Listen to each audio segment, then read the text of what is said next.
رات کو جلدی سونے کی وجہ سے صبح اس کی آنکھ جلدی کھل گئی تھی۔ وہ صوفے پر بیٹھی پڑھائی میں مصروف تھی۔ گاہے گاہے اس کی نظریں کبیر دادا کی طرف بھی اٹھ جاتی۔ اسے کسمسا کر اٹھتے دیکھ کر وہ تیر کی طرح اس کی طرف بڑھی۔ لیمو نچوڑے پانی کا گلاس اس نے میز پر تیار رکھا ہوا تھا۔ یہ لیں، گلاس پکڑاتے ہوئے اس کے قریب ہی بیٹھ گئی۔ کبیر دادا نے خاموشی سے گلاس منہ کو لگا لیا۔ ناشتہ لے آؤں یا اپنے وقت پر ناشتہ کریں گے؟ خالی گلاس اس کی جانب بڑھاتے ہوئے وہ مستفسر ہوا۔ جاگ تو گیا ہوں، کیا کروں؟ وہ معصومیت سے بولی، مجھ سے باتیں، اتنا فالتو دماغ میرے پاس نہیں ہے جو تمہاری بے مزہ اور بے مطلب باتیں سنتا رہوں۔ کبیر دادا نے منہ بنایا۔ اچھا، میں نہیں کرتی باتیں، آپ کی سنوں گی۔ یہ کہتے ہوئے وہ اس کی گود میں سر رکھ کر لیٹ گئی۔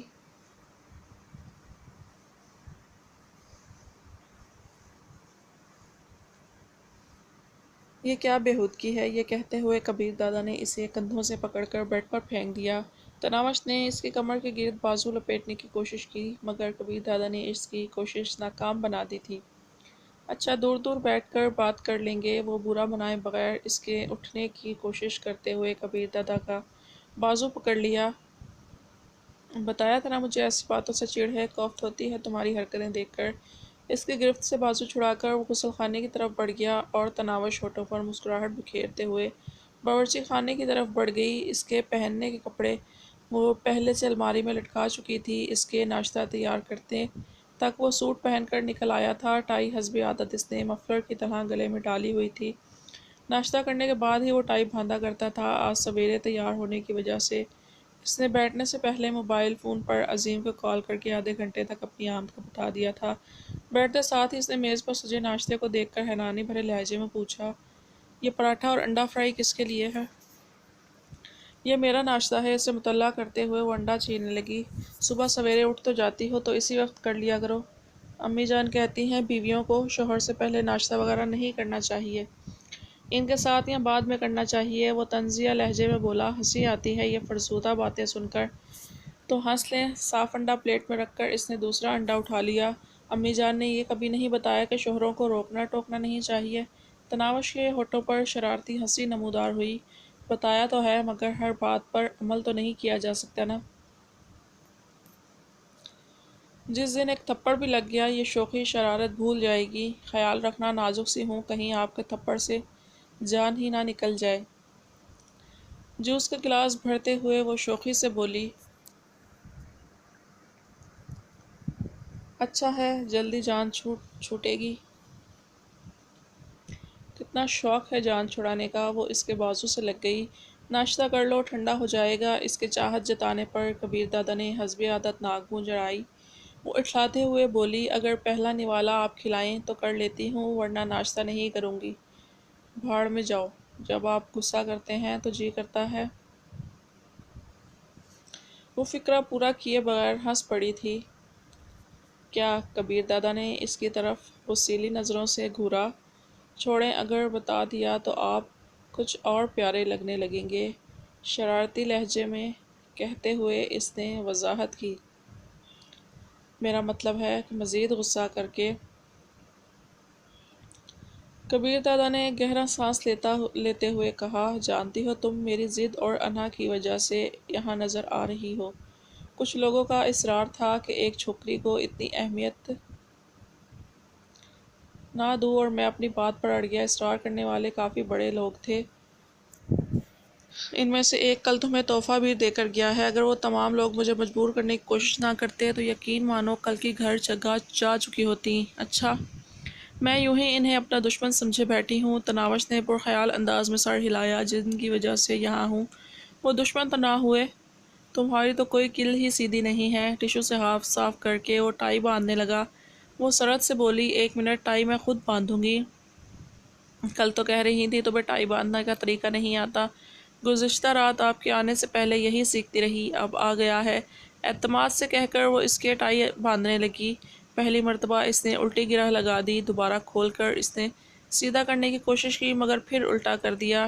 اس نے طنزیہ لہجے میں پوچھا، گھنٹہ ایک لگ جائے گا، صبر کرے نا۔ اس نے روحان سے لہجے میں اسے ڈانٹا۔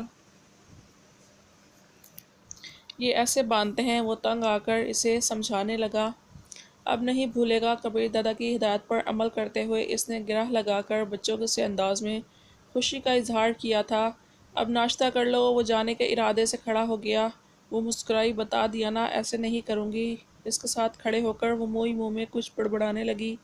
کبیر دادا اس کی عادت سے واقف تھا۔ خاموشی سے کھڑا اسے گھورتا رہا۔ اس کے چہرے اور چھاتی پر پھونک مارتے ہوئے وہ بولی، جلدی آنے کی کوشش کرنا۔ افسوس بھرے انداز میں سر ہلاتے ہوئے کبیر دادا چل پڑا، اور اس کے بار بار ڈانٹنے اور شرمندہ کرنے کا تناوش پر کوئی اثر ہی نہیں ہو رہا تھا۔ وہ حسب عادت اس کے پیچھے ہی بڑھ گئی تھی۔ گاڑیاں تیار کھڑی تھیں۔ عظیم نے اس کے لیے دروازہ کھولا۔ وہ اس کے قریب رکتے ہوئے بولا، تم آج یہیں رہ جاؤ۔ اس کے داخلے کا کوئی مسئلہ ہے؟ کالج کے پرنسپل سے جا کر مل لینا۔ کس کے داخلے کا مسئلہ ہے دادا؟ عظیم کی سمجھ میں نہیں آیا تھا۔ کبیر دادا نے گہرا سانس لے کر پھر پیچھے مڑ کر دیکھا۔ تناوش دروازے پر کھڑی اسی کی جانب متوجہ تھی۔ وہ مصیبت جو دروازے پر کھڑی ہے؟ کبیر دادا کے لہجے میں شوہرانہ بے بسی کا اظہار ہو رہا تھا۔ عظیم کے ہونٹوں پر تبسم ظاہر ہوا، مگر پھر وہ ہونٹ بیچ کر خود کو سنجیدہ ظاہر کرنے لگا۔ ٹھیک ہے دادا، یہ ہو جائے گا، البتہ ایک اور مسئلہ ہے۔ وہ کیا؟ گاڑی میں بیٹھتے ہوئے وہ شیشہ کھول کر عظیم کی طرف سوالیہ نظروں سے دیکھنے لگا۔ تنویر پلازہ اور عباسیہ مارکیٹ کے دکانداروں کو مقامی تھانے دار تنگ کر رہا ہے۔ نیا تھانے دار ہے؟ وہی پرانے والا ہے، راؤ اجمل رحیم۔ اس کا حصہ بھی باقاعدگی سے دیا جا رہا ہے؟ کبیر دادا نے پوچھا۔ ذرا اس کا بائیو ڈیٹا دہراؤ، اور عظیم اس کے بارے میں تفصیل بتانے لگا۔ عظیم کی بات ختم ہوتے ہی اس نے سر اثبات میں ہلایا۔ ٹھیک ہے، میں اسے دیکھ لیتا ہوں۔ یہ کہتے ہی اس کی نظریں تناوش کی جانب اٹھ گئیں۔ وہ دروازے سے ٹیک لگائے کسی تصویر کی طرح کھڑی تھی۔ اس کا معصومیت بھرا انداز دیکھ کر ایک لمحے کے لیے کبیر دادا کا جی چاہا کہ جا کر اسے اپنے ہاتھ سے ناشتہ کرا دے۔ نہ جانے سے کیوں یقین تھا کہ وہ ناشتہ نہیں کرے گی، مگر پھر وہ سر جھٹک کر رہ گیا۔ اسے خاموش پا کر ڈرائیور نے پوچھا، چلیں دادا؟ ہاں چلو۔ چونکتے ہوئے اس نے تناوش سے نظریں ہٹائیں۔ گاڑی کے آگے بڑھتے ہی وہ ایک مرتبہ پھر مڑ کر دیکھنے لگا۔ گیٹ سے نکلتے ہی اس سے رہا نہیں گیا تھا۔ موبائل فون نکال کر وہ اس کا نمبر ملانے لگا۔ تیسری چوتھی گھنٹی پر اس نے کال وصول کی۔ یقیناً موبائل کمرے میں تھا۔ وہ باہر سے بھاگ کر گئی تھی۔ جی، اس کی خوشی سے بھرپور آواز نے کبیر دادا کے کانوں میں رس گھولا۔ اس نے بہانہ گھڑا، کل جو سوٹ پہنا تھا اس کی جیب میں ایک وزٹنگ کارڈ پڑا تھا۔ اس میں تو صرف پرس پڑا تھا جو میں نے ان کپڑوں میں منتقل کر دیا تھا۔ تم ان کپڑوں میں دوبارہ دیکھ لو۔ ٹھیک ہے۔ اس کی آواز میں شامل مایوسی ظاہر کر رہی تھی کہ کال اسی توقع کے برعکس نکلی تھی۔ اور ہاں، ناشتہ کر لینا۔ کبیر دادا نے یوں ظاہر کیا جیسے رابطہ منقطع کرتے ہوئے اس کے ذہن میں کوئی بات آ گئی ہو۔ وہ خوشی سے چہکی، اس شرط پر کہ کل آپ پہلا نوالا اپنے ہاتھوں سے کھلائیں گے۔ ہٹ دھرمی کی بھی کوئی حد ہوتی ہے، اس نے مصنوعی غصہ ظاہر کرتے ہوئے کہا۔ کبھی تو سنجیدہ ہو جایا کرو۔ ہاں یا نہ میں جواب دیں؟ اس کی خوشی سے بھرپور لہجہ ظاہر کر رہا تھا کہ وہ کال کی نوعیت کو جان چکی تھی۔ ٹھیک ہے مس مصیبت، کھا لینا۔ اس نے گویا بادل و خواستہ حامی بھری اس کا اب کر لیتی ہوں سن کر کبیر دادا نے رابطہ منقطع کر دیا تھا۔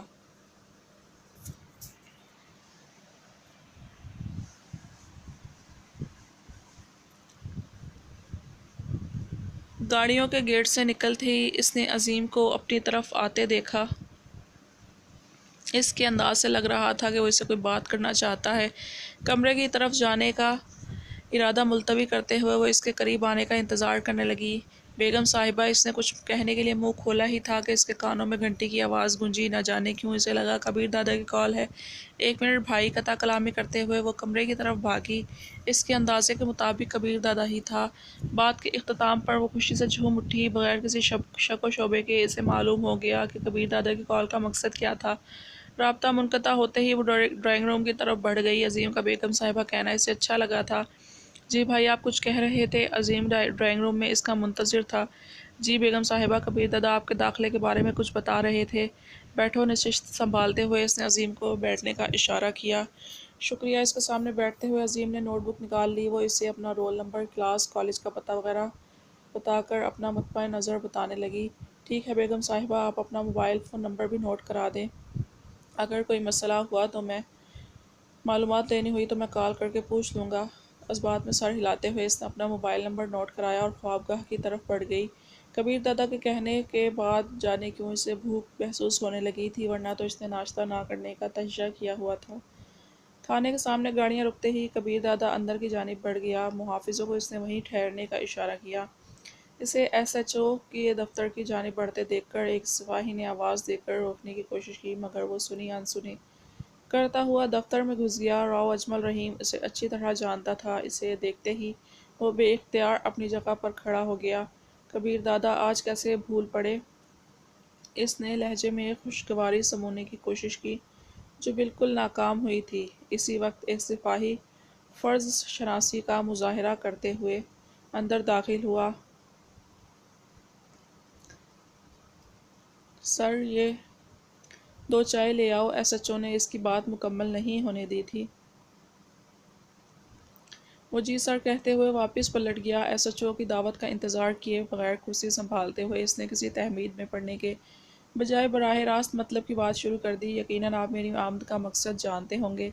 جب آپ تشریف لے ہی آئے ہیں تو بتا دیں، اس نے بیٹھتے ہوئے معنی خیز لہجے میں پوچھا۔ تنویر پلازا اور عباسیہ مارکیٹ کے دکانداروں کی شکایت موصول ہوئی ہے۔ کوئی بڑی بات کریں کبیر دادا، یہ چھوٹی موٹی شکایتیں تو آئے روز کا معمول ہیں۔ آپ کا حصہ پہنچ گیا تھا؟ کبیر دادا نے اس کی آنکھوں میں آنکھیں ڈالتے ہوئے پوچھا۔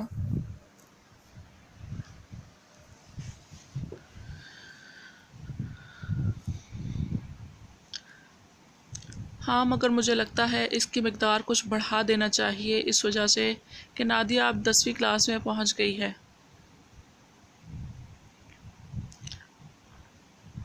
کبیر دادا کا معنی خیز لہجہ کسی تعارف کا محتاج نہیں تھا۔ سنا تھا کبیر دادا دشمن کی بہو بیٹیوں پر نظر نہیں ڈالتا۔ راؤ اجمل چہرے پر کھلنے والی مسکراہٹ گمبھیر سنجیدگی میں ڈھل گئی تھی۔ کبیر دادا اطمینان بھرے انداز میں بولا، بالکل، نادیہ بھی میری بھانجی بھتیجی کی طرح ہی ہے، اسی لیے میں نہیں چاہتا کہ اس کے سر سے باپ کا سایہ اٹھ جائے۔ کبیر دادا، آپ زیادتی کر رہے ہیں۔ اجمل رحیم کے غصے پر قابو پانا مشکل ہو رہا تھا۔ میں لکھ کر دے رہا ہوں کہ ایس پی ضمیر حسین اوڈھو آپ کے جنازے میں شرکت سے زیادہ کچھ نہیں کر پائے گا۔ شاید پولیس سے دشمنی آپ کو مہنگی پڑے۔ سپنوں کی دنیا سے باہر نکلو راؤ صاحب۔ ایس پی ضمیر حسین کی زیر کمان دوسرے تھانے دار ایسی حرکت کیوں نہیں کر رہے؟ یقین مانو ضمیر حسین تمہارے کندھے پر بندوق رکھ کر فائر کر رہا ہے۔ یہ کہہ کر وہ اٹھتے ہوئے بولا، میرا کام تھا سمجھانا، اب بس کل تک انتظار کروں گا۔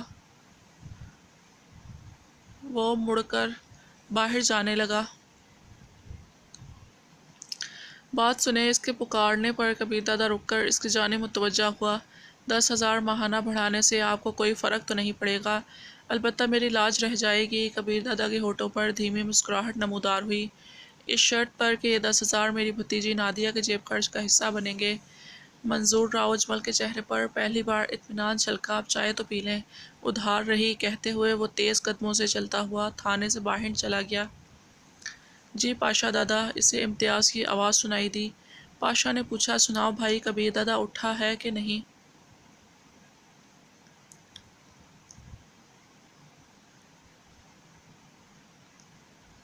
ہم یہاں تھانے پہنچے ہوئے ہیں، اتنی جلدی؟ پاشا کے لہجے میں حیرانی تھی۔ رات کو کبیر دادا آپ لوگوں کے جاتے ہی ہمیں کام پر بھیج کر خود گھر چلے گئے تھے۔ آج سویرے ہی جاگ گئے۔